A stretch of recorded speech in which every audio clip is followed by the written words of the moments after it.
on Wednesday night after market close, Russia invaded Ukraine. This was an international treaty violation.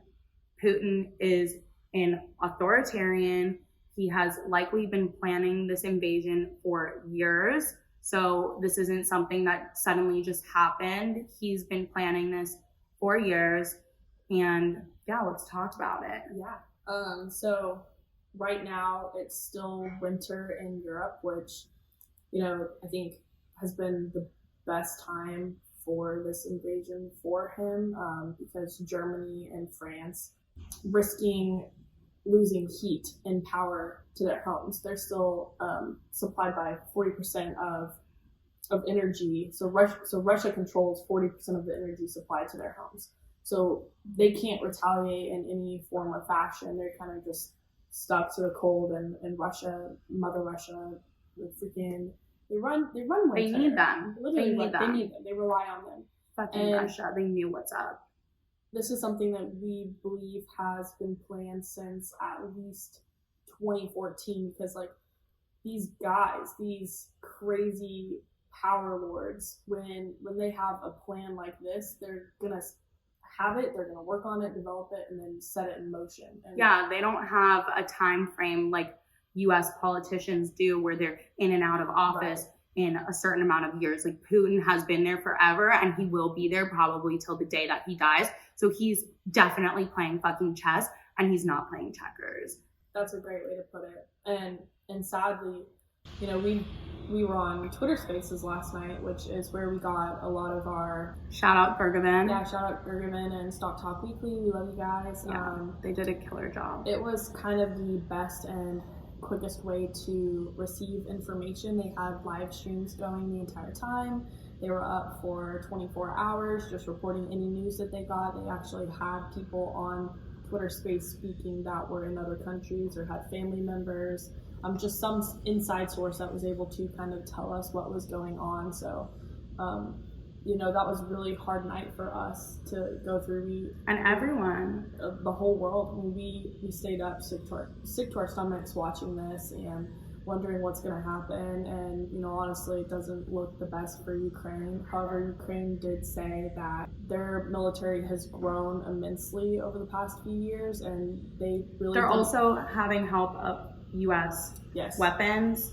Yes, they didn't want to get caught with their backs against the wall again this time. So from what we've seen, today is Thursday night, we've seen at least six aircrafts get shot down from the sky, and by Ukraine. By Ukraine. So we'll just have to keep watching the news to see what happens. But it looks like they are putting up a fight, and they are getting reinforcements. And so what's interesting to note too is that this is Putin's 5-year plan, 10-year plan, however fucking long he's been planning this. He's been planning this, and it's basically day one. It hasn't really even been 24 hours yet. And today, in the market on Thursday, the NASDAQ rallied super hard. I mean, the market's just all over the place, and I just don't think that people really know how to or can even begin to comprehend how they should digest this news,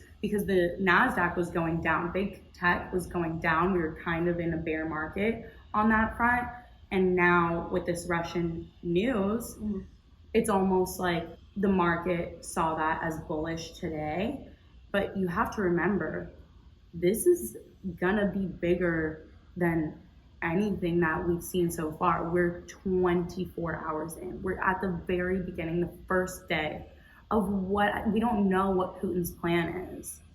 So it's gonna be crazy to see how this plays out. It's gonna be crazy to see what governments get involved. If the US government gets involved, if China gets involved, who the fuck is gonna get involved? And what are the ramifications if we don't get involved? Right. Because with Russia invading Ukraine, and if no one else gets involved, it almost gives the rest of the world, and specifically world powers, the green light to just see their weaker neighbor and be like, oh, okay, cool. I want your land. I'm going to go attack you, and nothing's going to happen because nothing happened to Russia. So there's definitely going to be shit that goes on, and this is just the beginning. Yeah, and then for those of you who are newer to trading, or this is something that I, as a millennial, and you haven't had to deal with, especially trading in the market. So what do you do in a time of war? I, for one, sat on my fucking hands. I didn't trade a single thing today because I haven't lived through something like this. Like the pandemic was a totally different story. That was new to us as well, but we saw months, a monthly uptrend, like from March 2019. So we were able to pick up on that. So when the next virus came out, we kind of knew what was going to rally. We knew how to adjust. We knew if we needed to be cash heavy or not.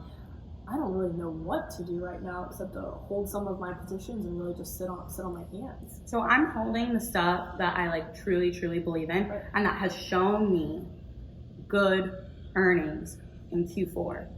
And some of the stuff that I was holding, that it was like my long-term portfolio that didn't really have like the strongest earnings, I was just like, fuck it. I dumped it. I bought SQQQ, which on the day trade was probably not the best day trade. It ended up being down on the day, but also I have a full portfolio of long-term positions, and this is my hedge. Like, I don't know what's going to happen going forward. I don't know if the US is going to be involved. I don't know what other countries are going to be involved, but I do know that if Putin has been planning this for 5 years, he definitely has a list of leaders that are ready to fight with him if it needs to be that way. And he also has a mental list of people who are going to oppose him and who he's going to need to attack. So I don't want to be completely long the market in a time like this. Like, I definitely want my longs because I believe in them and they're great companies and I want to hold those companies for my portfolio, but like, yeah. Hi everyone, we have a very exciting announcement for you today. If we hit 100,000 subscribers by August 26th, one lucky fan will have the chance to hang with us in New York City. It gets better. You won't be coming alone, you'll get to bring a friend. We'll fly you both first class, stay in a dope hotel, and go on a double date. With us at one of New York City's most exclusive restaurants. We will sugar mommy the whole thing. We have fun activities planned for the entire weekend, including $5,000 to each of you in any currency you choose. So hit the subscribe button and we can't wait to see you in New York.